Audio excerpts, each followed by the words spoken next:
Hello, everyone. I'm Chris Jochnick, Chair of the Board of the Business and Human Rights Resource Center and CEO of Lendesa, a global land rights group. I'm pleased to welcome you to the 2023 Mary Robinson Speaker Series event.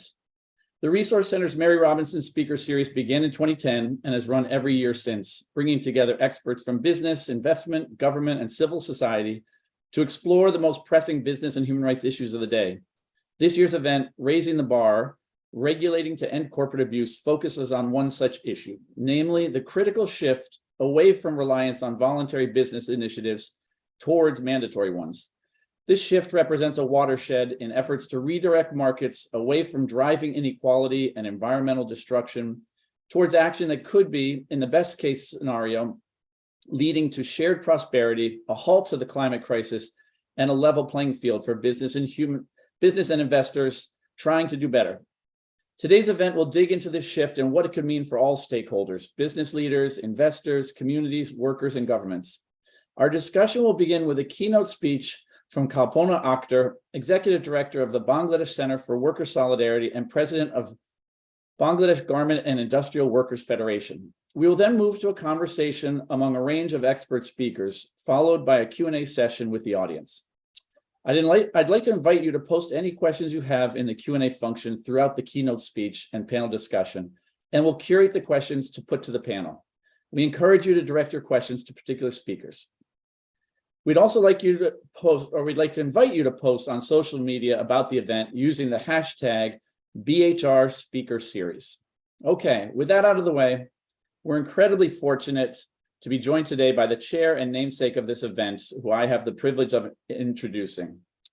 Mary Robinson was the first woman elected as President of Ireland, in which role she served from 1990 to 1997. She subsequently served as the UN High Commissioner for Human Rights and is currently the chair of the Elders, a group of global leaders who use their collective experience and influence for peace, justice, and human rights. Mary has been a force in the field of business and human rights and a great friend and advisor to the Resource Center. This is Mary's 14th year doing this event, and we are delighted to have her with us today. Thank you, Mary. Oh, thanks to you, Chris, for this introduction, and to Business and Human Rights Resource Center for hosting this event for the 14th year.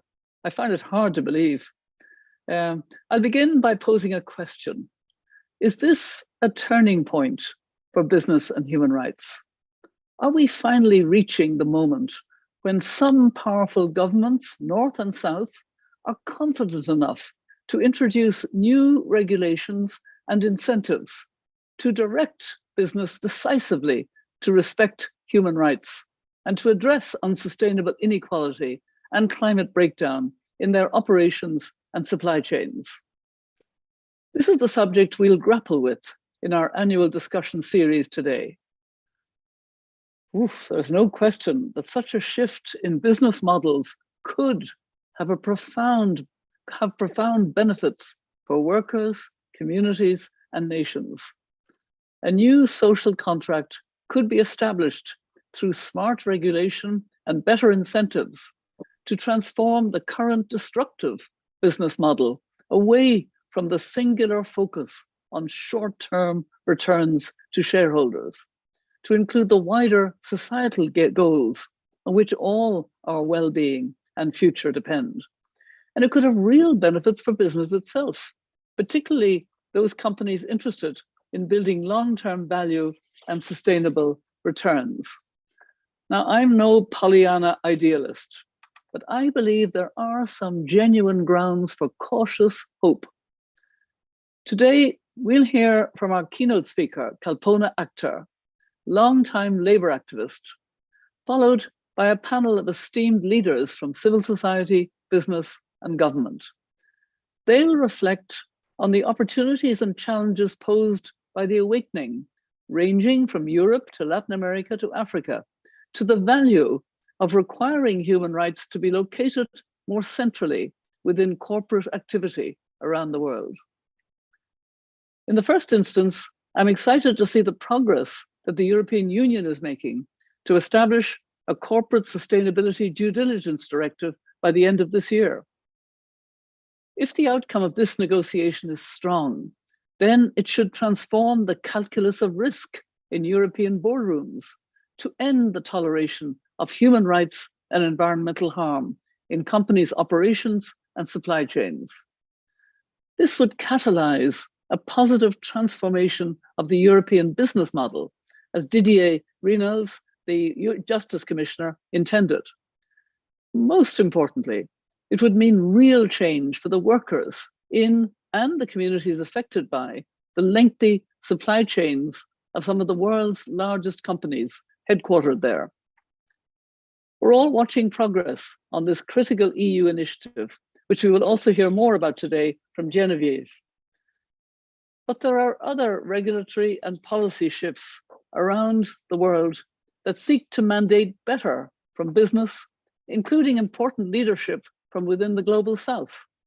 And encouragingly, this increasingly embraces human rights and the environmental rights together. With climate breakdown, the two are increasingly indivisible. For example, the Sierra Leonean government is a leader in the field with the introduction of legislation which requires mining companies to obtain the free, prior, and informed consent of local communities before they break ground, giving explicit veto to those who own land, and locating the rights of women squarely within related decision-making processes like these. Also, efforts to strengthen mandatory human rights and environmental due diligence and policy are underway in Korea, in Japan, in Mexico, and a range of individual European countries, amongst others. The African Commission on Human and People's Rights notably issued a recent resolution calling for the development of regional policy that ensures corporate accountability and access to remedy for business-related human rights violations in Africa, with particular focus on marginalized and vulnerable populations. Negotiations for a binding international treaty on business and human rights continue, as you know, with the EU and US appearing to commit to new engagement in the process, led by Ecuador in Geneva. I'm also encouraged by the shift in the US and Europe towards decisive green industrial policy to drive a just transition to clean energy. It's overdue, but so much better late than never. And of course, Brazilian's President Lula with Environment Minister Marina Silva have already reduced deforestation rates by 34% in the Amazon and are introducing laws to end deforestation by 2030 against the background of a new corporate accountability bill there, which we will also hear more about today. So there is much to be inspired by, but there's also much to tackle. None of these laws and directives are in themselves a panacea, and all will need to be robustly enforced by governments and informed by engagement with those whose lives, freedoms, and dignities are most directly affected by corporate activity, workers and communities. It's also true that in many parts of the world, the trend is sadly in the opposite direction, with attacks on the fundamental rights of workers, of women, of communities, of human rights defenders, of indigenous peoples on the rise. As the Business and Human Rights Resource Centre has just highlighted in its report on fast fashion brands in Myanmar, women workers' rights to freedom of association and to bargain collectively are under attack there and across other countries in Asia. Human rights defenders across the globe face real threat for speaking out against irresponsible or reckless investments and business operations. And indigenous peoples around the world are increasingly threatened by the boom in demand for extraction of critical minerals, over half of which lie on or near indigenous and peasant lands. These realities, faced by people like Kalpona on a daily basis, bring into stark relief the enormous power imbalance between many corporate entities and rights holders across sectors ranging from technology to mining to apparel. Rising momentum behind the global wave of new regulation to ensure business plays a more constructive role in addressing the great challenges of our time holds, I believe, a real promise for a more equitable, just, and greener world. And this is our discussion today. So here to speak to us today on these issues is this year's keynote speaker, Kalpona Akter. Kalpona is an internationally recognized labor rights advocate who has dedicated her career to campaigning for fair wages, safe workplaces, freedom of association, and collective bargaining rights. Today, she's the executive director of the Bangladesh Center for Worker Solidarity, one of Bangladesh's key labor rights advocacy organizations. Kalpona knows what she is talking about.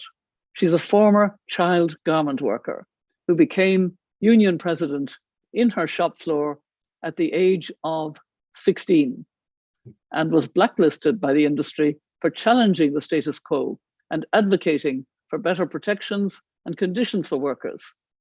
Today, Kalpona is the president of Bangladesh Garment and Industrial Workers Federation, a major national trade union center.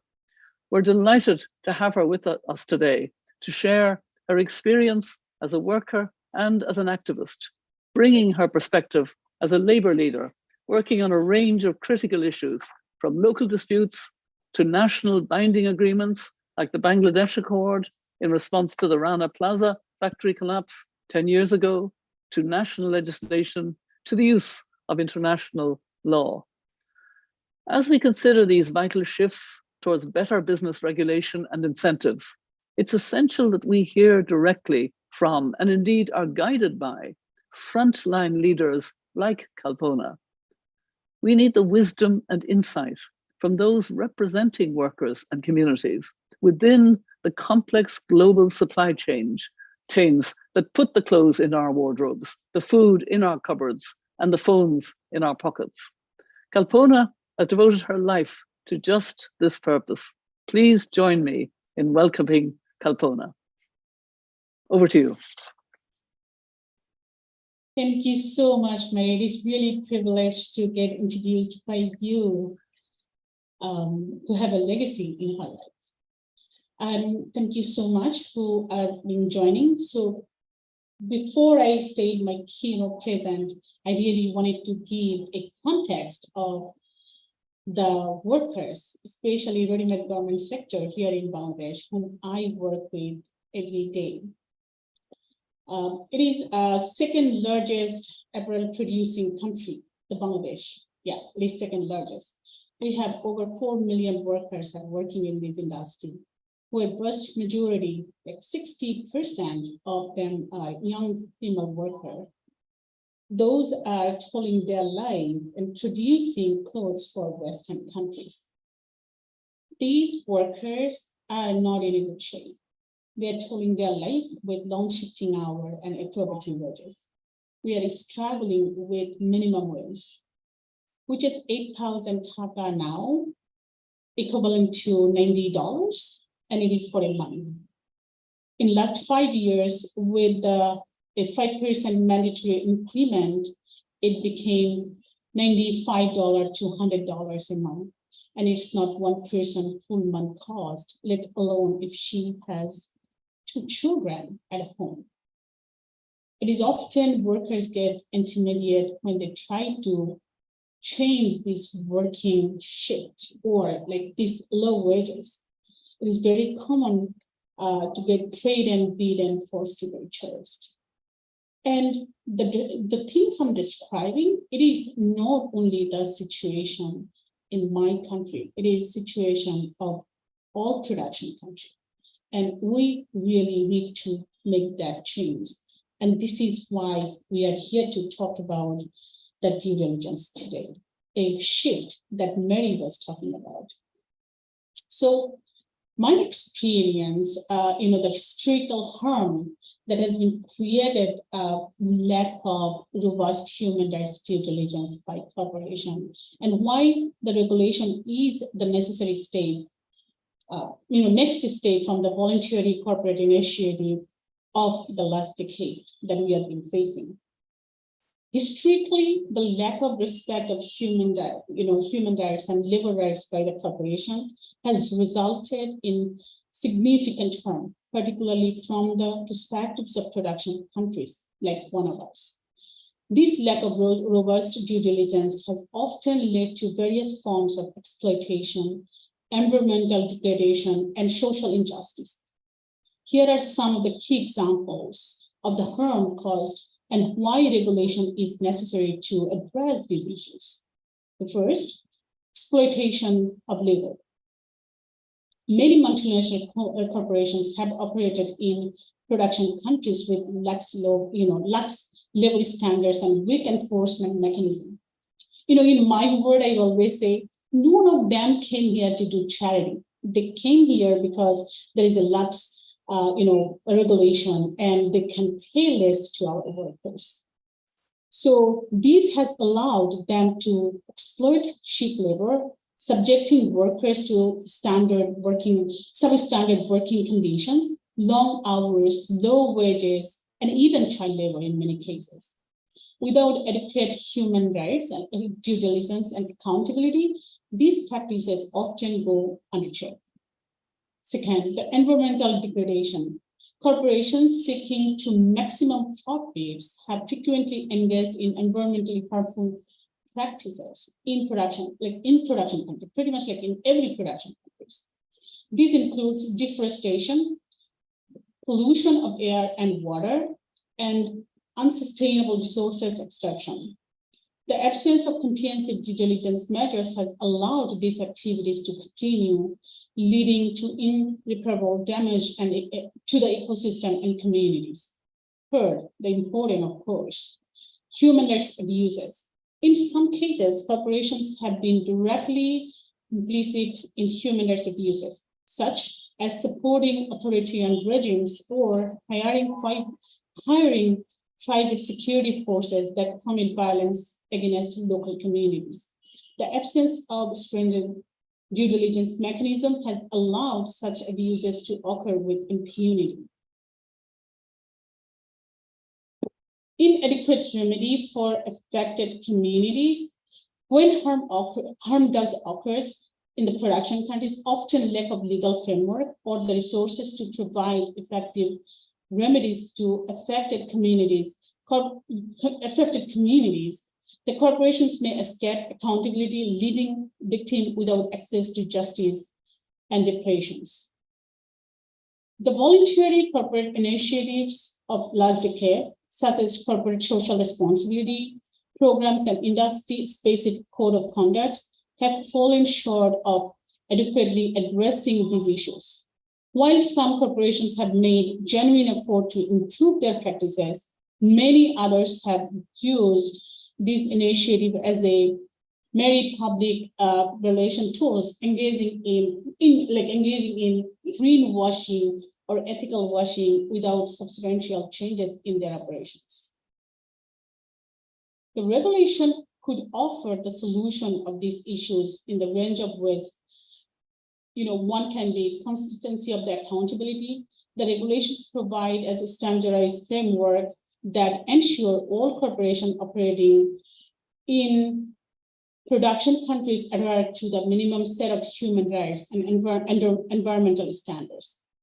This consistency helps prevent a race to the bottom in the terms of labor and environmental practices. Legal resources. Regulations create legal obligation. It is common, making it easier for affected communities to seek legal resources against corporations that violate human rights and environmental standards.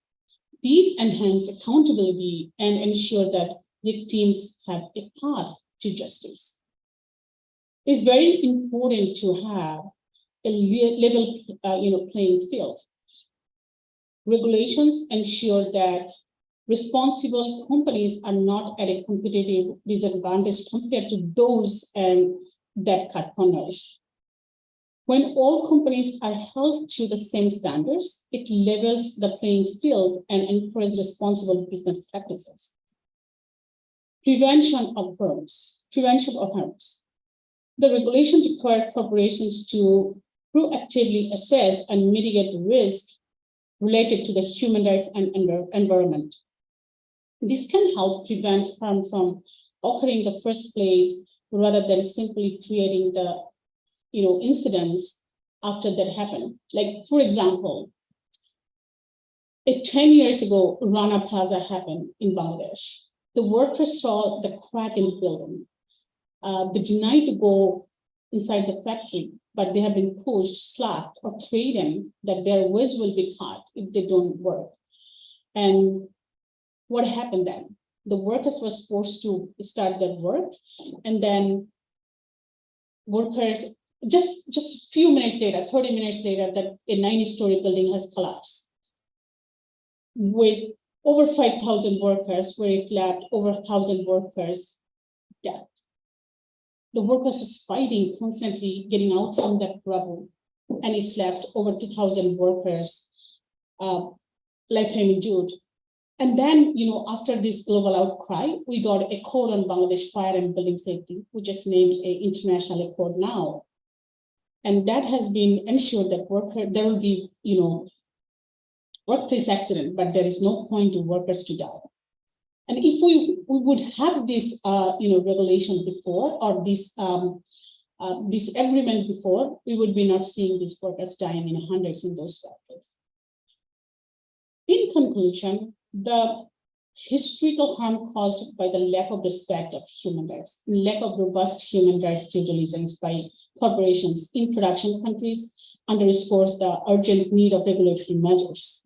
Voluntary initiative alone have proven insufficient in addressing the systematic issues associated with corporate behavior. Regulation is necessary to ensure that corporations prioritize the well-being of people and the planet over profit, and that they are held accountable when they fail to do so. Following the example of Germany and France, and EU is working on the binding law and due diligence. I call on the European Union to continue this effort to finalize its negotiations on the text and vote of the final law. Workers have waited long enough for it. So, how can a due regulation empower communities and workers and can protect them from the abuses that been, facing? And particularly in light of the shrinking space for workers to safely organizing and promote their demands, and what must government consider in the order to ensure this? The first one, definitely consultation and participation.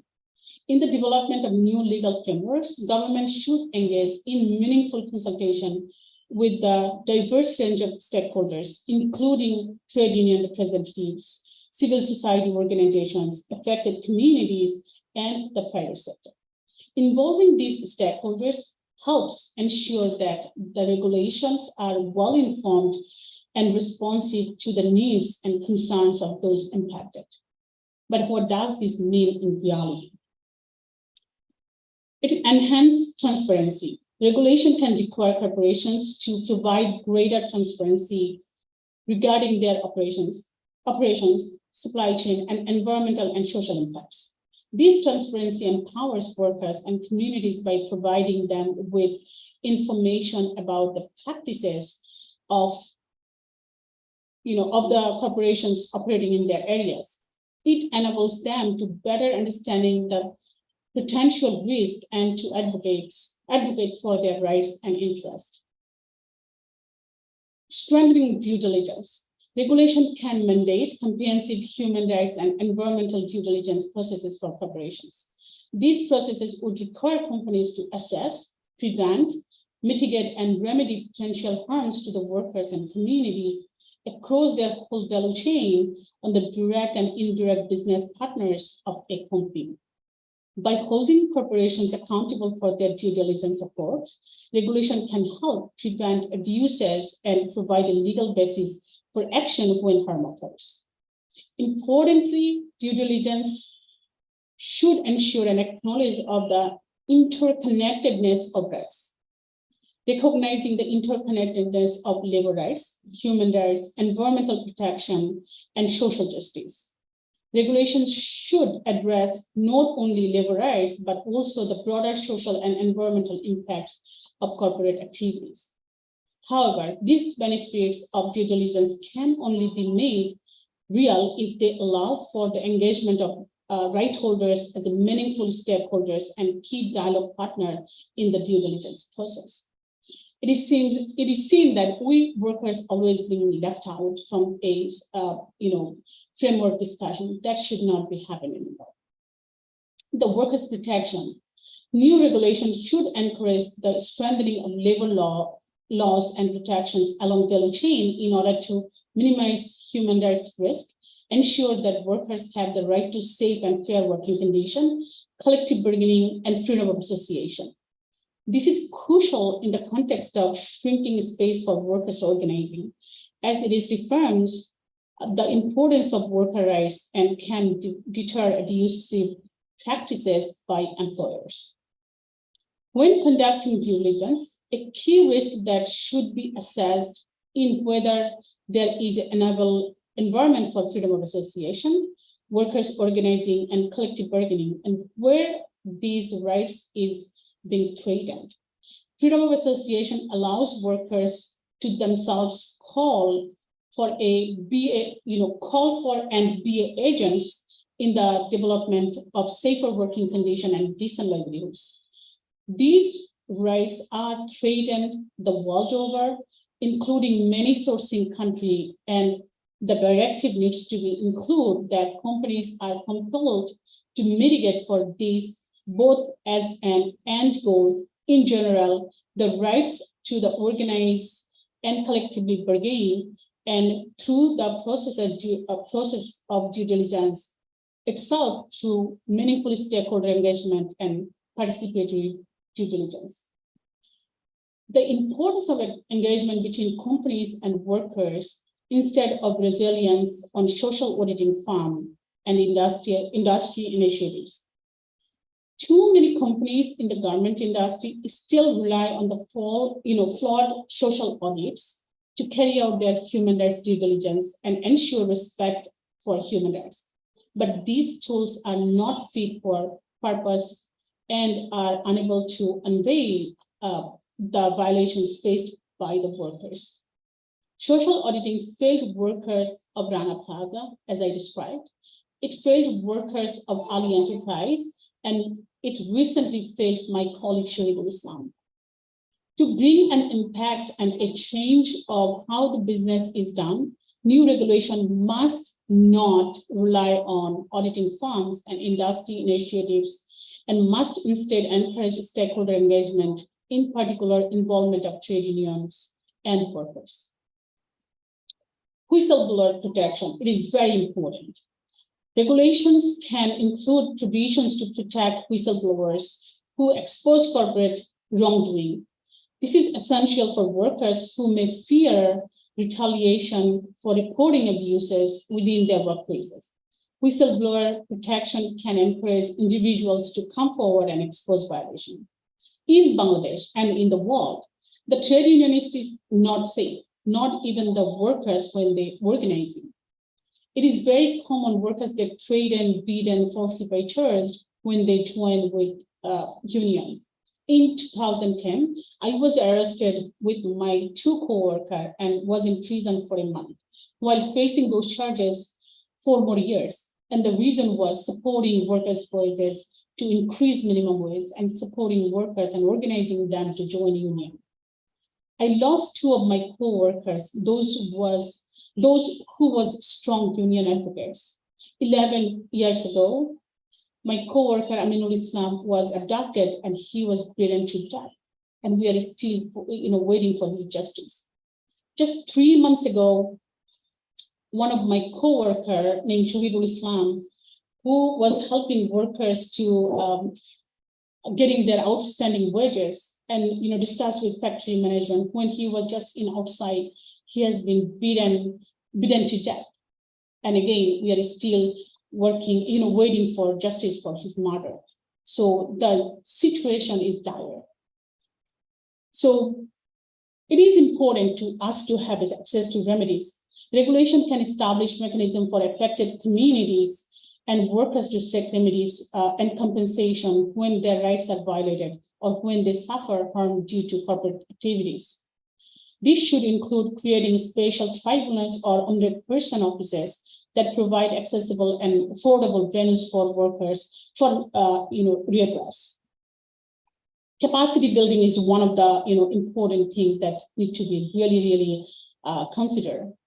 Lastly, advocacy and solidarity. Regulations are foster an environment where advocacy and solidarity among workers and communities are encouraged and protected. By explicitly recognizing the importance of collective action, trade unionists and human rights defenders, regulations can provide a counterbalance to shrinking these spaces. In summary, new regulations play a crucial role in protecting and empowering communities and workers, especially in the face of challenge like shrinking space for workers organizing. These regulations provide a legal framework that holds corporations accountable for their actions and ensure that workers and communities have the tools and mechanisms to demand their rights and seek redress when violations occurs. Ultimately, such regulation can contribute to more equitable and just global economy landscape. Thanks for hearing me, and I'll be staying here and would be happy to answer if you have any question. Thanks. Thank you so much, Kalpona. You're really the perfect person to be describing the importance of the shift that we're talking about today. And Mary, thank you for that wonderful overview.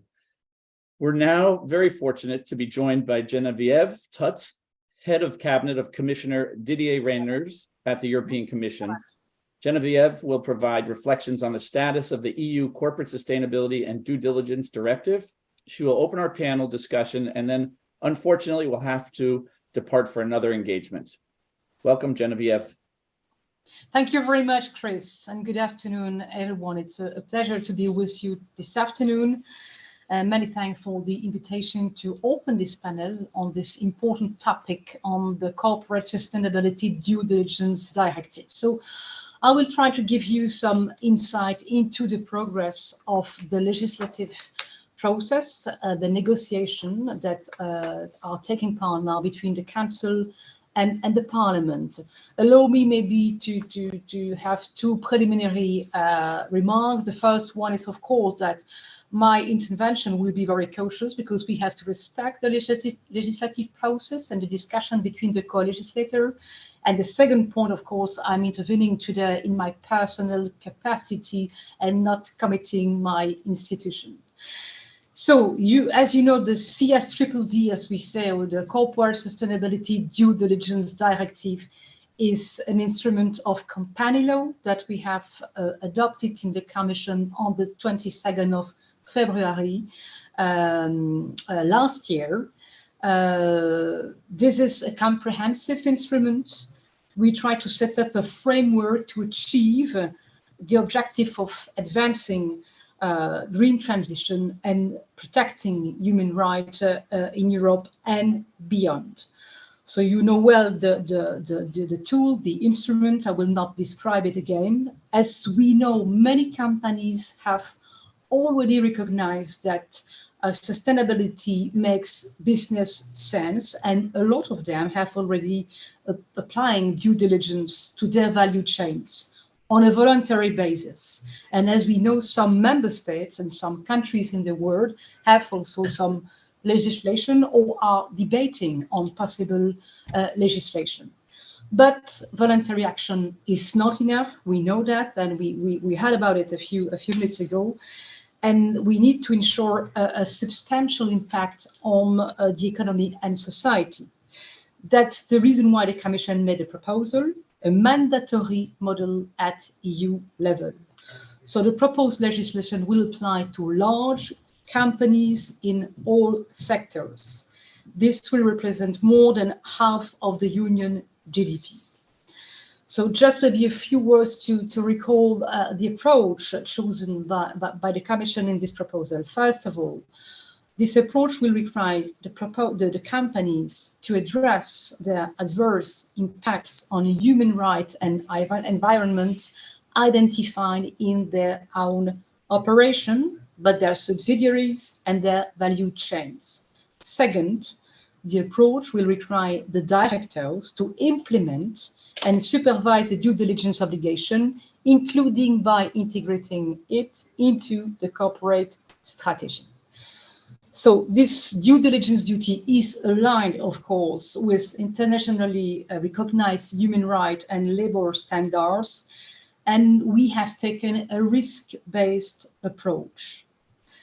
So this legislation is supposed to provide legal certainty for companies and prevent the risks of fragmentation in the internal market. As you know, we have also proposed a civil liability mechanism together with a strong administrative enforcement. So where are we today?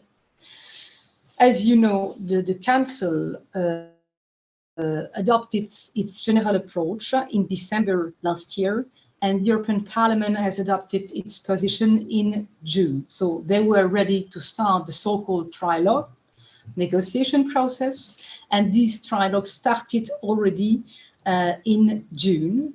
There have been now three what we call political trilogue between the Council and the Parliament, and the last one took place a few days ago on the 7th of September. So what I can tell you today is that the discussion is advancing well, very constructively, and good progress has been made at technical level too. There has been a lot of technical meeting in advance of the so-called political trilogue.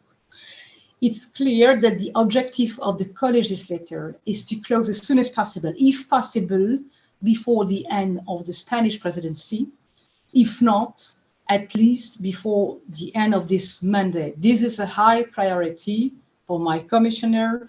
This was in his mission letter when he arrived at the commission. So this is a high-level priority, I have to say. But maybe now a few words about the different topics discussed and maybe where we see some different position in the Council and in the Parliament. The first point is, of course, the scope of application. Which company should be covered by the directive? So the Council followed the position of the Commission. The Commission, as you know, targeted large companies with more than 150 million euro annual net turnover and over 500 employees. The Parliament proposed to use lower threshold, lower than what we had in our proposal, for all sectors, which would more than double the number of EU companies within scope, from about 13,000 to 28,000. The second point I would mention is, and which is a quite key political issue, is the coverage of the financial sector. As you might remember, the Commission proposal has integrated this financial sector, the Parliament's mandate too, but the Council position is to leave this as optional for the Member States. So this is also a key question to solve during this negotiation. I would then mention the question of climate change, where the position of the two co-legislators are also far apart. The Council wants to require companies to adopt a climate transition plan, and the Parliament would like to integrate the climate change into due diligence with all its consequences, including civil liability. Now, as regards civil liability, this is my last point. The co-legislator positions differ mostly on the procedural aspects, but the Parliament wants to introduce a number of provisions which would facilitate victims' access to court proceedings. So, as you can see, there are still quite a few important issues to be negotiated in the coming period. As I mentioned earlier, the goal would be to close as soon as possible, if possible, with the Spanish, under the Spanish presidency, but we cannot exclude that it will take longer, as there are some quite sensitive questions in this text. So finally, I have to say that for us, this proposal should be a game changer for the way companies operate throughout their global value chain. So we hope this proposal, we consider that this proposal has the possibility to change behaviors. And we have seen, for example, what happened with the GDPR. When we adopted at EU level the GDPR, the legislation could lead to convergence towards high standards of respect of human rights and of the environment. So this positive effect could be the same with this legislative proposal. Thank you very much. Oh, I see that something is strange on my screen. Thank you very much for your attention, and you can count on my Commissioner Didier Reynders' commitment to try to finalize this important piece of legislation as soon as possible. Thank you. Thank you so much, Geneviève, for your words and for all your efforts. Wonderful. And I will say it's fantastic to see the chat board with folks from all over the world. Thank you, everyone, for coming out early and staying up late. I really am so heartened to see the response of this really important panel. With that, we're going to move now to our fantastic panelists. First, we have Renato Benami, who's a labor inspector for the Brazilian Ministry of Labor and Employment. In this role, Renato acts in support of the promotion of fundamental rights at work within the scope of the Regional Superintendents of Labor and Employment in Sao Paulo. He's also the director of the National Union of Labor Inspectors. Thank you, Renato, for joining us. And then we have Glen Mpufane. He's the director of mining, diamonds, gems, ornament, and jewelry production at IndustriALL Global Union. With over 30 years of experience within the Global Union's mining sector, Glen's focus has been policy development and implementation, principally around the world of work, environment, social, and governance principles, climate change, and IR 4.0 impacts. Before IndustriALL, Glen was a mining officer for the International Federation of Chemical, Energy, Mines, and General Workers Union in Geneva. Then we have Katrine Rabe, who has over 10 years of experience working on sustainability and global supply chains. As a senior manager for human rights at the Aldi South Group, she is currently responsible for implementing Aldi's human rights due diligence framework. Before her current post, she worked several years in the German Agency for International Cooperation on promoting sustainability in the private and the mining sectors in Myanmar and Mongolia. And then finally, we have Betty Yolanda, the Director of Regional Programs at the Business and Human Rights Resource Center. Betty joined us in February 2019 as Asia Regional Manager following her tenure at the Asian Forum for Human Rights and Development, a human rights and development organization with 67 member organizations in 21 countries across Asia, where Betty worked since 2014 as Program Manager, then Co-Director.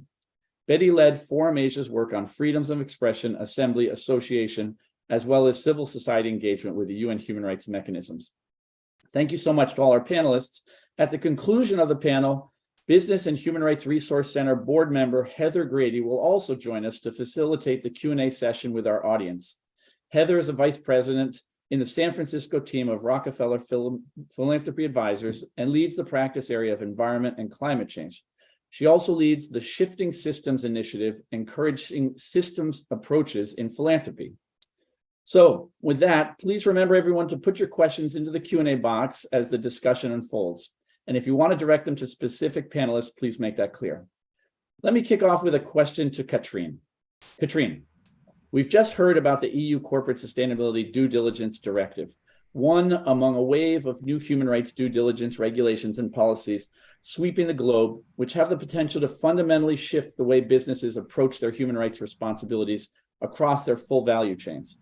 Many companies, including Aldi South Group, have publicly expressed support for such initiatives, while others have been quite critical of what this shift will mean. Can you speak to the benefits and opportunities that more robust due diligence regulations offers for companies globally, and in particular, how the EU's Corporate Sustainability Due Diligence Directive can contribute to changing a business as usual approach that has led to harms for workers and communities? Over to you, Katrine. Yes, Glen.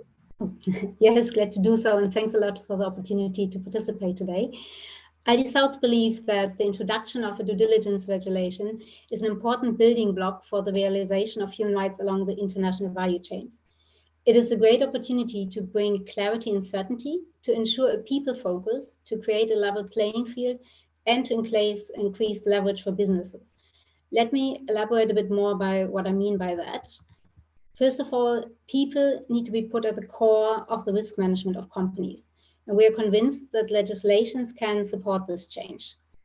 For sure, this will not solve all challenges that we have across the different value chains, but the more companies are required to consider these risks, the more people will benefit from it. We think that due diligence legislations will contribute to ensuring that human rights and environmental aspects are non-negotiable elements for all along the value chains.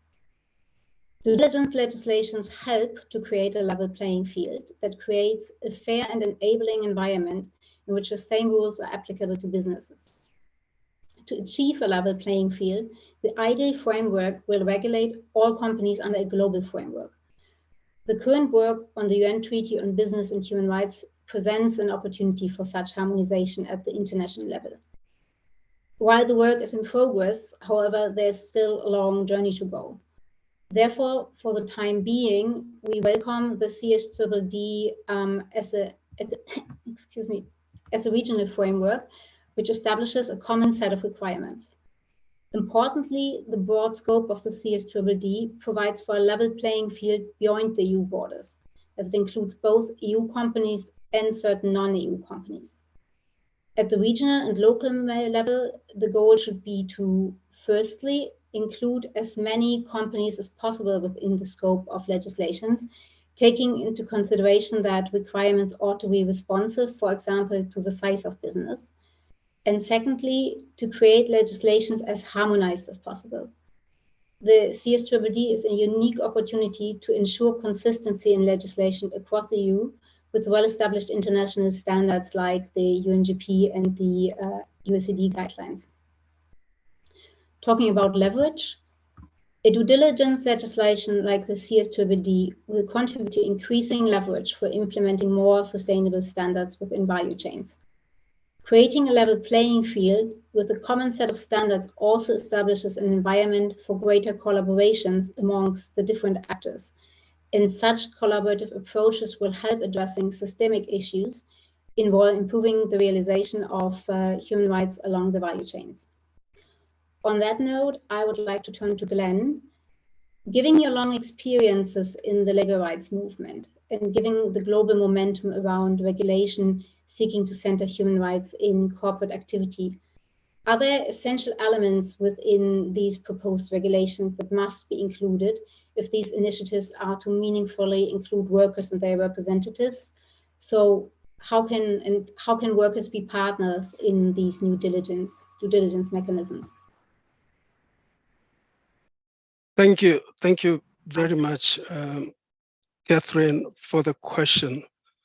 Let me start by making the point that workers, through their trade unions, are the most organized formation of civil society, and therefore are powerful partners in ensuring accountability through their organizing strength and demanding the implementation of the human rights provisions of these mechanisms, particularly the access to remedy provision. Although the EU Corporate Sustainability DDD is not fait accompli, as we heard, the new German Supply Chain Due Diligence Act is showing signs of what is possible, and we are cautiously optimistic. The access to remedy mechanisms of the German Supply Chain DD Act are being vigorously tested by trade unions and NGOs. For example, the case brought by the European Center for Constitutional and Human Rights against Volkswagen, BMW, and Mercedes-Benz under the German Supply Chain DD Act over forced labor risk in Xinjiang as well as a complaint by the National Government Workers Federation in Bangladesh against Tom Taylor, IKEA, and Amazon over alleged failures to meet their due diligence obligations. So this could be the moment really that Mary was talking about, to change the narrative. Industrial Global Union, as we speak, is hard at work to ensure that workers are engaged with these new mechanisms through raising awareness, training, and capacity building, a point that Kalpona made. A two-day conference by IndustriALL and its European sister organization, IndustriALL Europe, and involving OEMs in the auto sector has just completed in Turkey on the implications of the German supply chain DD Act and its significance for Turkish workers. A similar two-day workshop will be held for the mining sector in Mombasa, Kenya, for the Sub-Sahara region on the implications of the Act for mine workers and the mining supply chain. Also in this regard, the Danish Parliament is organizing a conference on the new Corporate Sustainability DD Directive with participants from our affiliates, from industrial affiliates, from Colombia, civil society and government officials as part of a speaker tour targeting one major global mining MNSC. So indeed, IndustriALL is rising to the challenge, and with the work that we are doing to build capacity, raise awareness about the access to remedy mechanisms, leverage them, use them to change this narrative.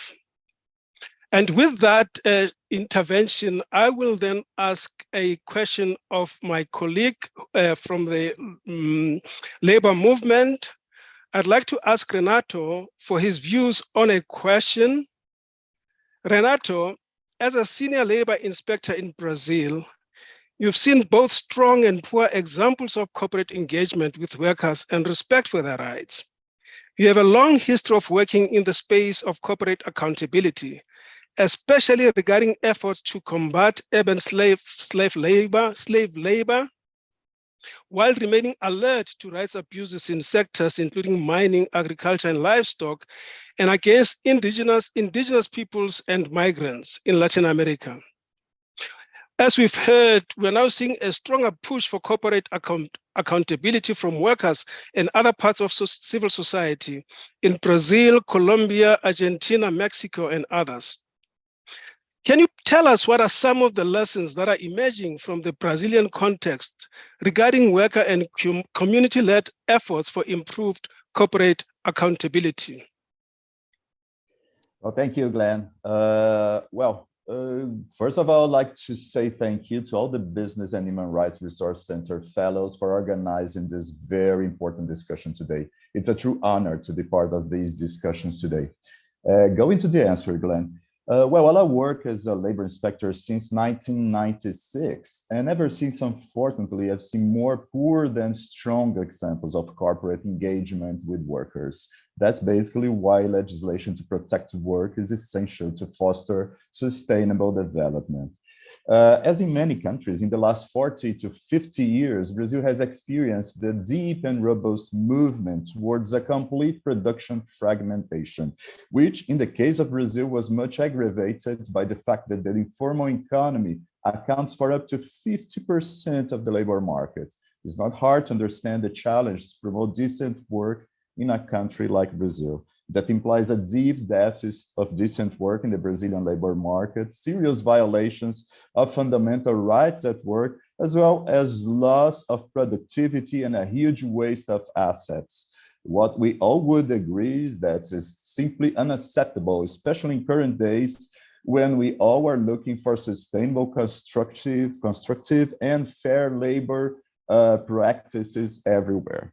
Well, Brazil is a huge country with a vast labor market and incredible potential, but still, it has an enormous gap when it comes to protecting fundamental rights at work.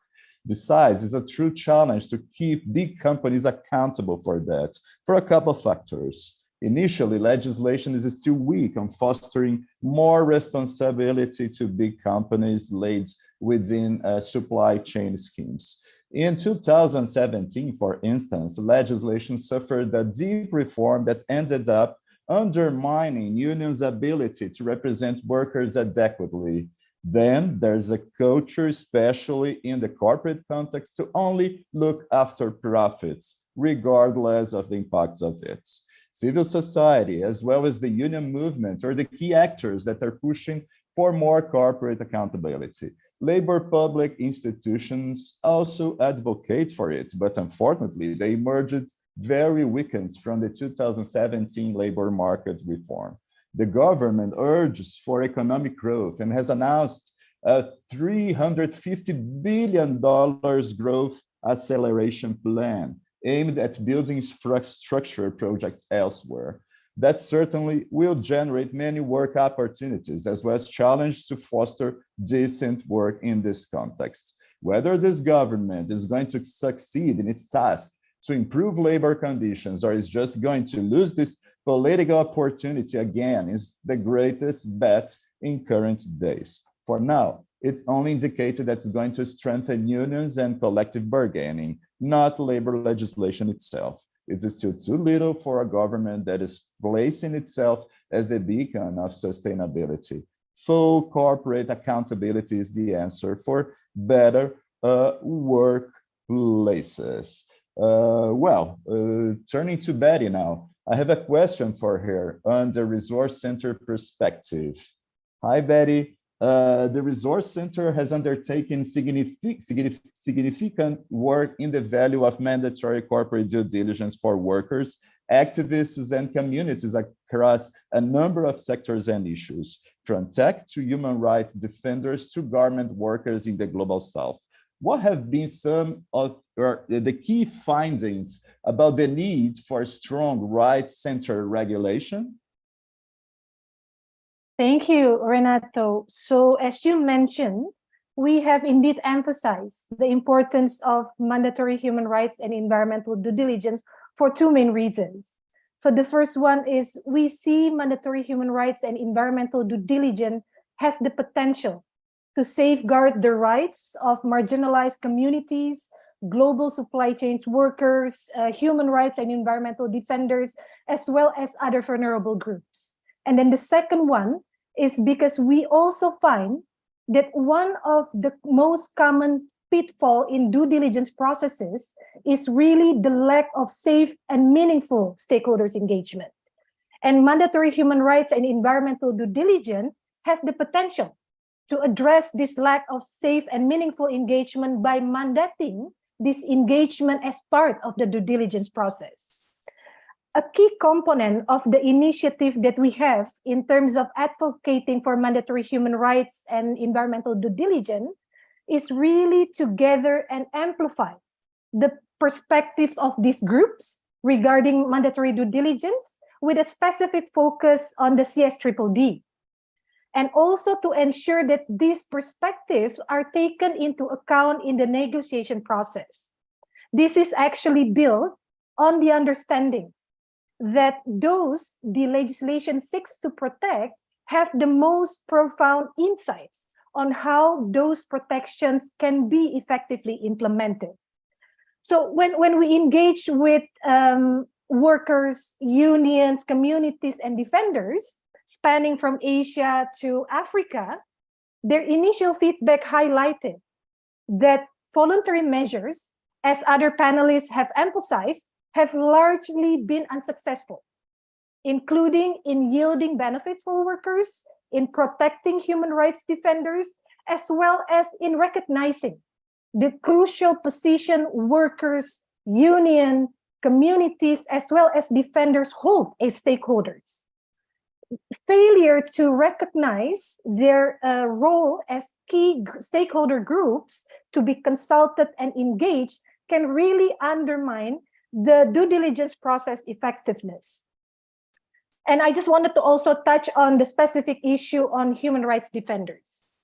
Having explicit reference to HRDs, particularly in the CSDDD and similar legislation, is crucial really for driving companies to these often overlooked and high, but yet high-risk stakeholders.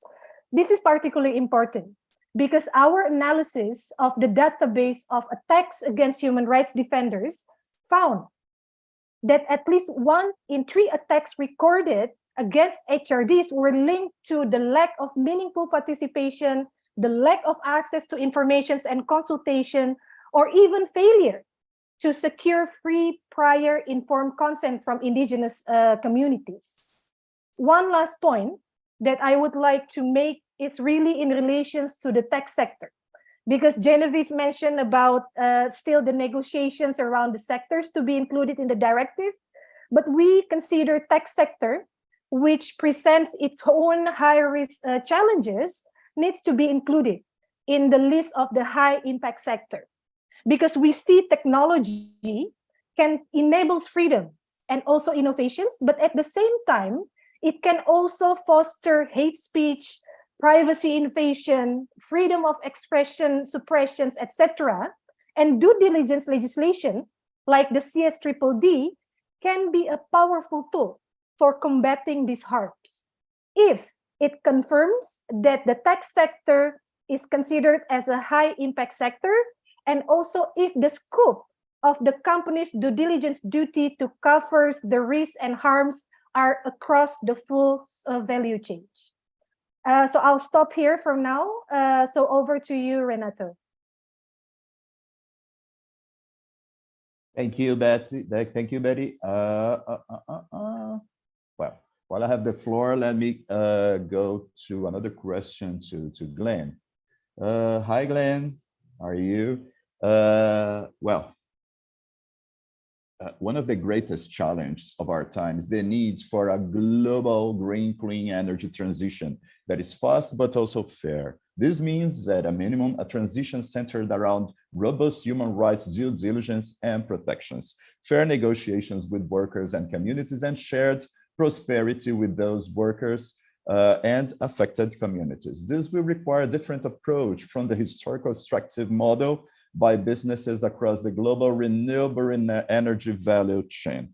What do you see as the role for human and labor rights regulation in the context of the transition to ensure it is just and sustainable? And can you reflect on what the core elements of that regulation must be if workers and communities are to benefit from the transition rather than just providing the labor fuel in it, as has been the case with much of the extractive industry's history? Thanks, Renato, once again for a brilliant question. And I'll start by, again, making the point that there are not jobs on a dead planet. And that is why workers have a stake in the green transition. But that transition must not be at the expense of workers. Workers and communities do not have to pay for that transition.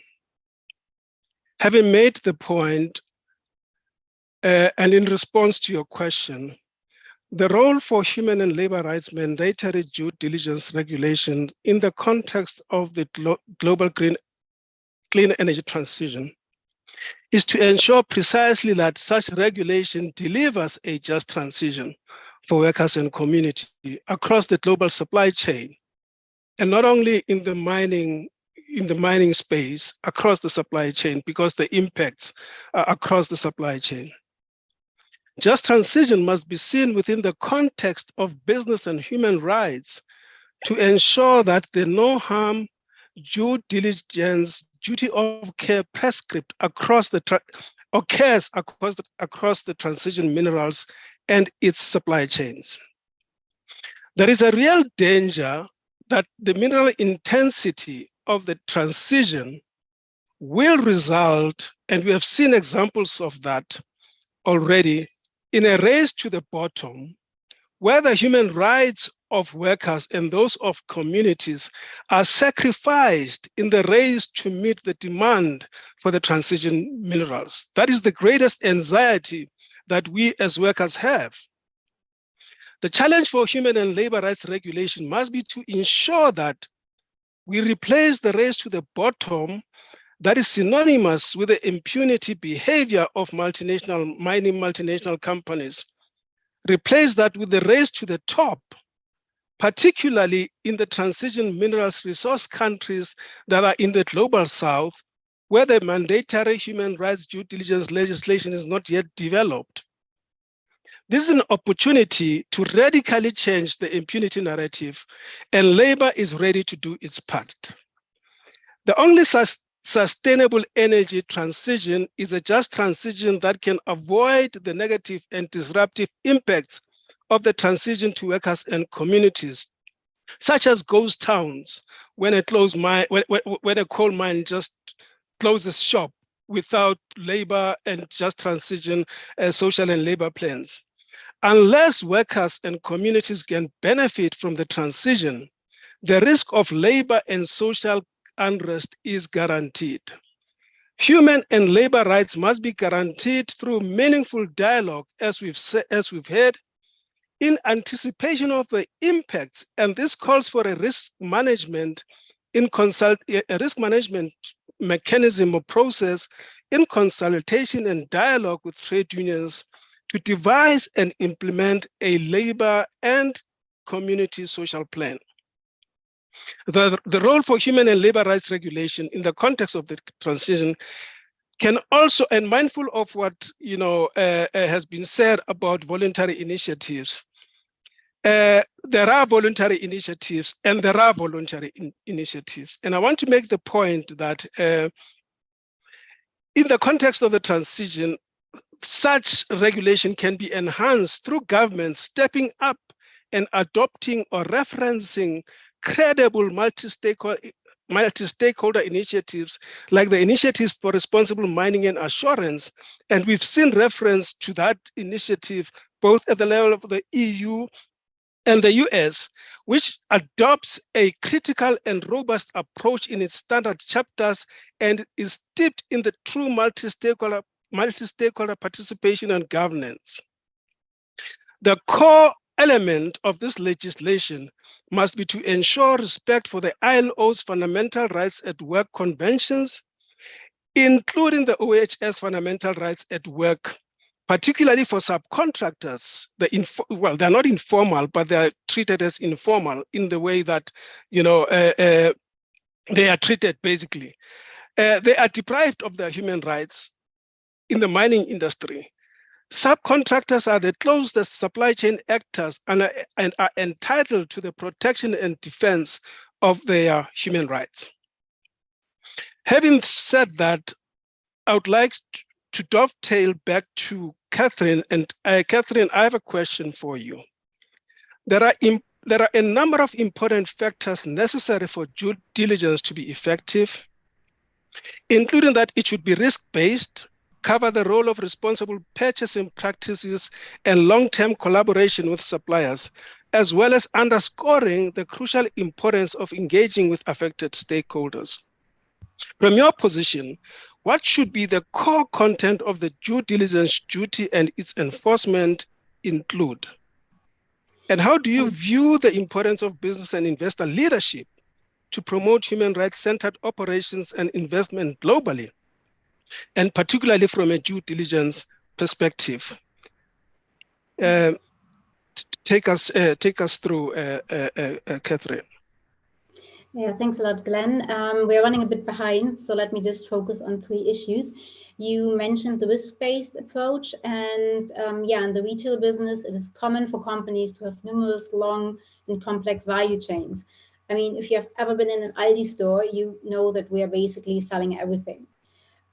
While businesses acknowledge that all human rights and environmental impacts should be addressed, these impacts cannot be tackled all at the same time.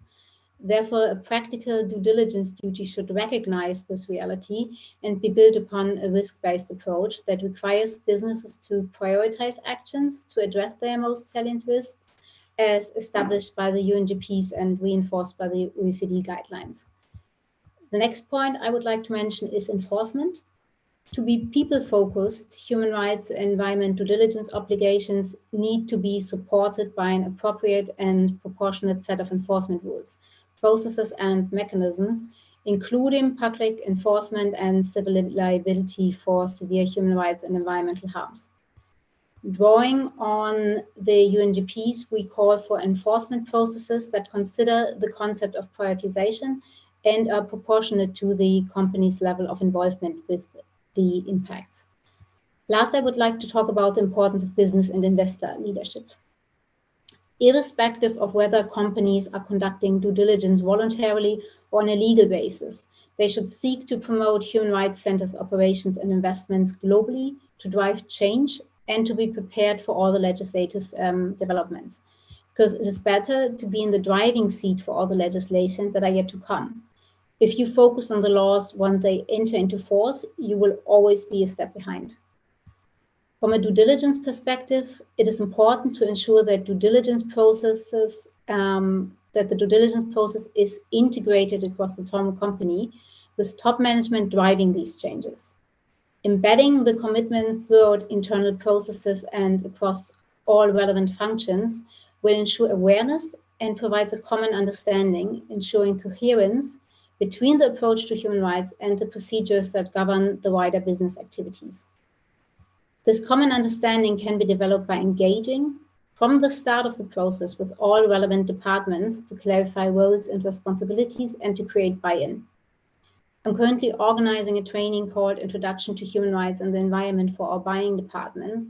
And one thing that I keep repeating throughout the training is that to really embed human rights into our business, human rights need to be everybody's business of all colleagues, regardless of their position in our company.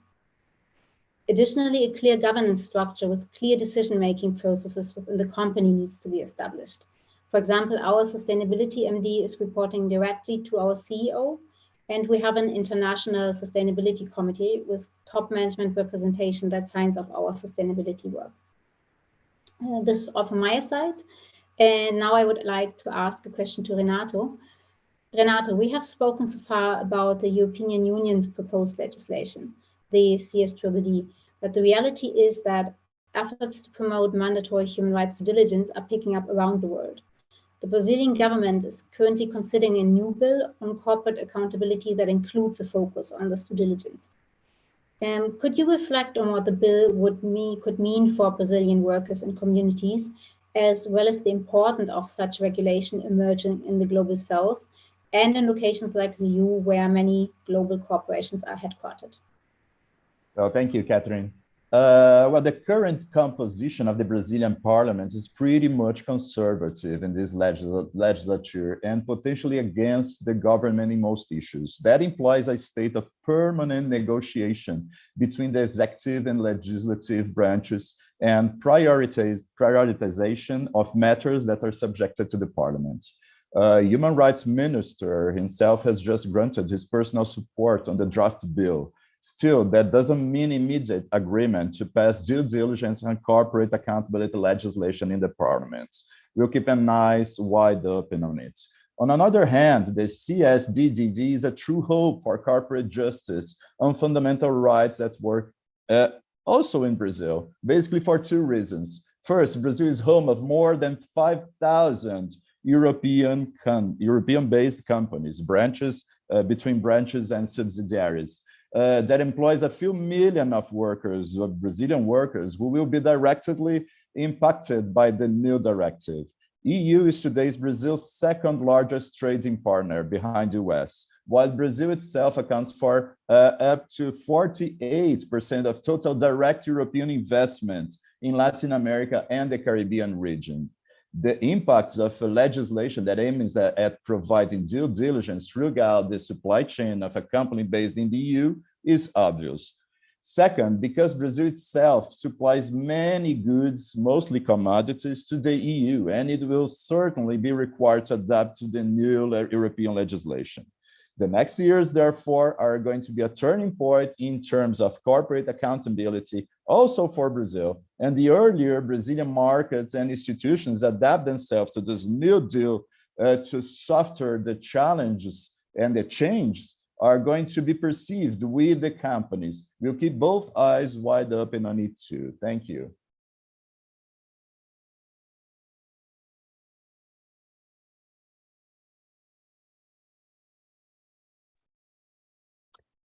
Thank you, everyone. As Chris mentioned at the beginning, I'm Heather Grady, and I'm on the board of the Resource Center. And I want to very deeply thank all of our panelists today and our opening speakers. I've been monitoring the questions in the chat and in the Q&A. We have so many great questions that have come in. We have very little time left, just about 10 minutes. So I'm just going to summarize a couple of the questions and then ask each of our panelists to take one of them to answer. I'm not choosing anything that is geographic specific, although many of them were interesting. There was a question that came in early about the SDG promise to leave no one behind and questions about the SDGs. And we know that those are voluntary.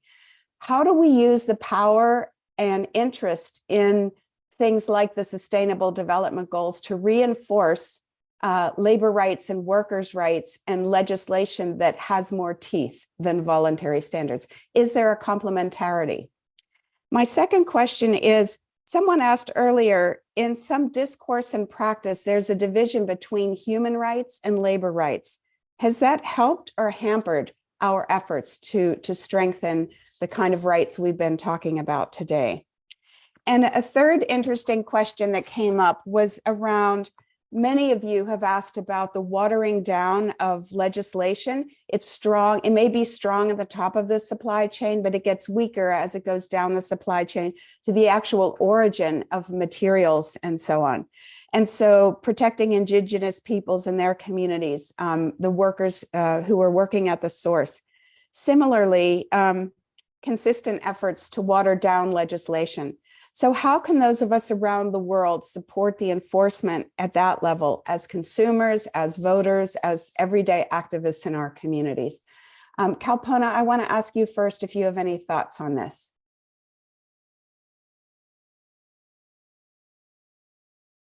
Any of these questions? Not in this moment. I'll come back. Okay. Katrin, what about you? So I think one thing that we noticed in our work is that we need to include organizations in the countries of origin more and include the workers' voice more. And basically for the salient risk that we're working on in all our high-risk commodity groups, this is something which we are increasingly doing, looking for partners that help us to work on these challenges, to tackle exactly these issues, because we are headquartered in Europe. I mean, we have our offices in Bangladesh and in Hong Kong with our own auditors going to the factories, but we need exactly that, the voice of workers to tackle challenges. Thank you. Betty, what about you? Yeah, thanks, Heather. I just wanted to emphasize on how can we ensure that there will be accountability towards towards the lowest level of the tier. So I think when we're talking about mandatory human rights and environmental due diligence, we should not see these legislative advancements in isolation, but instead it should be seen as part of a broader, really a broader and a holistic approach, which we are seeing also. We're not talking only about legislation, but we are also seeing about progress in different respects. For example, we are seeing at the regional level how, for example, the African Commission on of Human Rights have really adopted a resolution stating and urging for enhanced safeguard for the rights of communities, as well as calling for stronger mechanisms to hold corporations accountable for human rights abuse in Africa. And we are also seeing what is happening in Latin America, for example, with the Escazú Agreement, where it's very clear that the agreement really emphasizes on the importance of public participation in environmental decisions, in really environmental rights, and also the vital role of environmental defenders, particularly with regard to high-risk sectors just like mining and extractive. But at the same time, at the international level, we are looking also development of the legally binding instrument, where civil society in the global south has been playing very proactive role in ensuring that there's an instrument that is centered at the rights holders, making sure that there will be stronger access to remedy.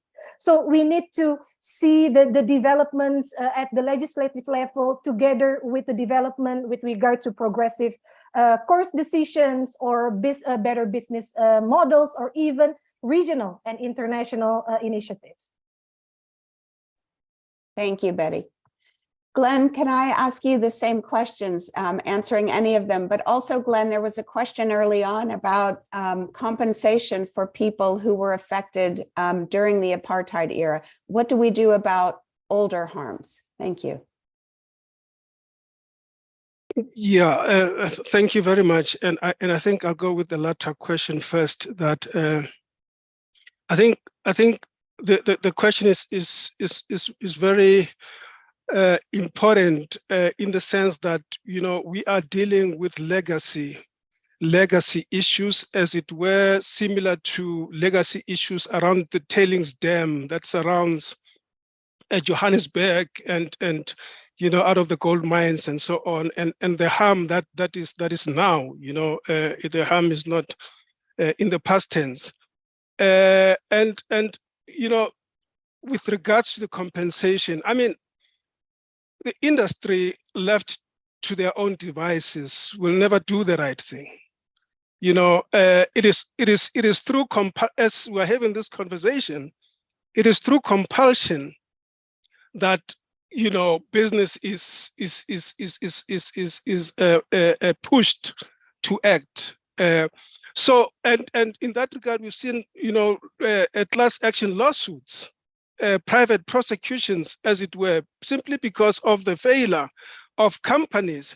And companies in South Africa have taken refuge on the basis of the regulation, you know, in terms of, you know, I mean, the what the state provides for as compensation, etc., etc.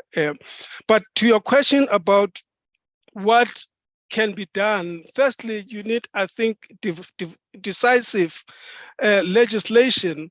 It's an irony, you know, that the mining industry has been compelled to have an insurance or a bond, you know, for future liabilities, but not in the case of workers, you know, and that dichotomy is, I mean, so you're right. I think there should really be an effort.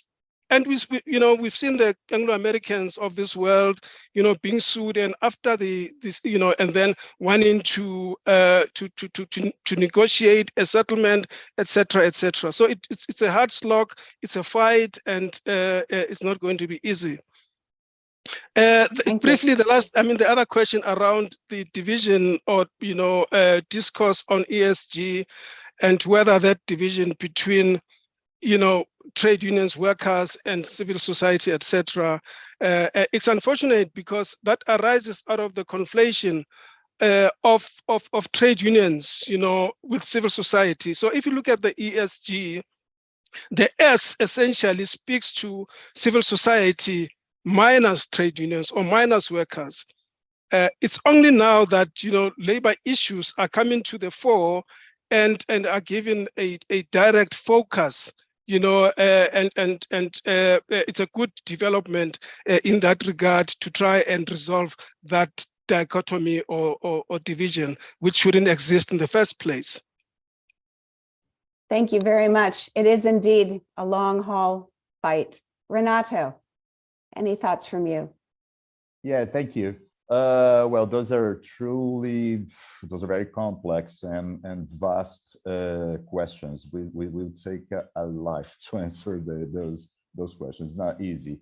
Well, in a nutshell, I would say that emerging due diligence regulation is important. It's essential, actually.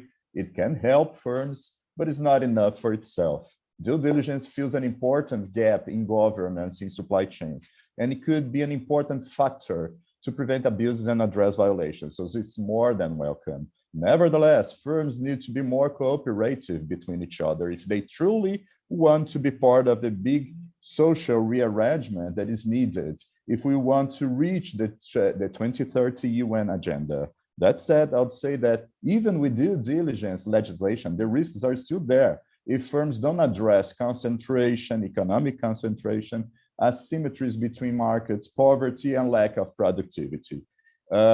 We all need to promote a shift from pure competition to sustainable cooperation between firms of the same value chain, turning from a business as usual model to a business with human rights, as it should have been since the beginning. Well, that's it. Thank you so much. Thank you. And I'm afraid we're out of time for questions and answers. I do want to hand over to Phil Bloomer, the director of the Resource Center, for some to close us out. Thank you. And remember to continue this discussion on Twitter, of course, now known as X. Thank you. Sorry, did Kalpona just want to come in with a few final words? Apologies. Kalpona, would you like to say a few final words? I just wanted to take like 30 seconds that, please. Like the improvement is possible. One is like, I was giving example of a code on Bangladesh fire and building safety. When the legal framework wasn't working, then we had to go through this binding agreement where workers' voice has been centered and they have been recognized and they were about to speak, okay? And that regulation, it's a regulation, it's not a voluntary document. And that's really made a phenomenal change in the ground that protected workers, though it is for safety. But if we can extend these programs in other areas like wages, freedom of association and others, that can really make a difference. Thanks. Thank you. And you've all given such great examples of what can be done in practice. Over to you, Phil. Thanks so much. Thanks to everybody. I mean, firstly, just a thanks to everybody who's been on the call. Thanks also to the interpreters who've done a fantastic job, I know. Thanks to the global team of the Business and Human Rights Resource Center who've made this possible, that you know who you are. To Chris for chairing and Heather also, but particularly to the speakers, to Kalpona, to Glen, Renato, Catherine, Geneviève, Betty, and of course to Mary, who still chairs our international advisory group and is doing a wonderful job in her own extraordinarily busy life. I just want to make a few terribly quick remarks at the end. I think what we've heard today is that we are living in a moment of great change, that we've had 40 years of the growth of unsustainable inequality in the world and of ecological crisis. The business as usual is not an option for the future. Things have to change, but the change is going to come because of the extraordinary ecology that we've heard about today. Civil society and public speaking, responsible business and responsible investors speaking out, as Catherine's spoken about, but also governments, as we heard from Geneviève, speaking up. And of course, Kalpona and Glen and Renato together have demonstrated, I think, the strength of that alongside Betty. I want to just finish then by saying that none of this change is inevitable. That this is a moment that's pregnant with the opportunity for transformation, a transformation of our international markets towards something that will deliver shared prosperity and shared climate and ecological security for the planet and for the next generations to come. Governments have got a major role to play in this, and so far in the last 40 years, they've withdrawn, if anything, from that role. We are now seeing the opportunity of driving a new wave of far better, smart regulatory action and business incentive action. And I think it's important that we are all involved in that. But governments will only act if the history tells us that governments act when they know it's electorally dangerous for them not to do so. And so it's up to all of us together to make sure that governments hear loud and clear around the world the need for them to step up for their roles to protect human rights, to protect the environment, and to ensure that businesses and markets and investors are respecting those same human rights. And it's our diverse business and human rights movement, I believe, that has a critical role to play in this. Publics, civil society that we've heard from today, business, as we've heard from today, investors, and all have a major influence on governments. They listen out for what we are saying. And so we've really got to step up our action over this next period and make sure that they hear it loud and clear. And we look forward as the Business and Human Rights Resource Centre to really collaborating with everyone of good faith in that endeavour over the coming years. Thanks very much, everybody.